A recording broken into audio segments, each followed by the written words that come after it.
অন্যান্য দিন কাজের অনেক প্যারা থাকে, অনেক কিছুরই প্যারা নিয়ে থাকি সারাদিন, কিন্তু রান্নার প্যারাটা একদমই নিতে হয় না।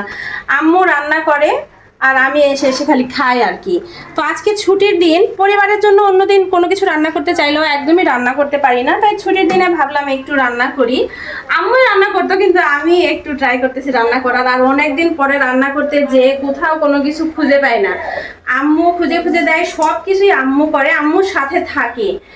তারপরেও একটু ট্রাই করি আর কি। আজকে গরুর মাংস কিনেছি রানীনগর বাজার থেকে 2 কেজি, তো সেটাই আজকে রান্না করব। আর সাথে একটু পোলাও রান্না করব। আর খেয়ে রান্না করলে আমার মনে হয় বেশি টেস্ট হয়, একটু বেশি গরুর মাংস হলেই ভালো হয়, যদিও খুব বেশি নাই। বেশি গরুর মাংস একসাথে রান্না করলে টেস্টটা একটু বেশি হয়। তো প্রথমে পেঁয়াজ দিয়ে দিব পরিমাণ মতো। গরুর মাংসে একটু পেঁয়াজ বেশিই লাগে। আমি পেঁয়াজ কাটি এইভাবেই, পেঁয়াজ একটু দ্রুত কাটতে পারি, তো তাই আমার মনে হয় এইভাবে। অনেকে পেঁয়াজ একটু মোটা মোটা করে কেটে দেয়। তারপরে পরিমাণ মতো গোটা মশলা নিয়ে নিছি, এগুলো দিয়ে দিব। গরুর মাংসের সাথে গোটা রসুন ভালো লাগে, এই রসুনটা আশিকি বেশি পছন্দ করে, আমি খাই একটু অবশ্য।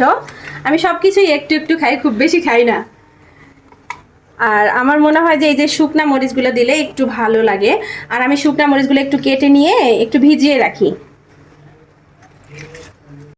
এরপর দিয়ে দিচ্ছি বাটা মশলা, এর মধ্যে আছে জিরা, আদা আর রসুন। পরিমাণ মতো লবণ দিতে হবে। আমি অনেকদিন পরে রান্না করি তো বুঝতে পারি না কতগুলা দিব, আরো দাও মরিচও অ্যাড করব। আমার একটু ঝাল ঝাল খাবার একটু পছন্দ আর কি। দাও, হয়ে গেছে না? আর একটু দিব। ওকে।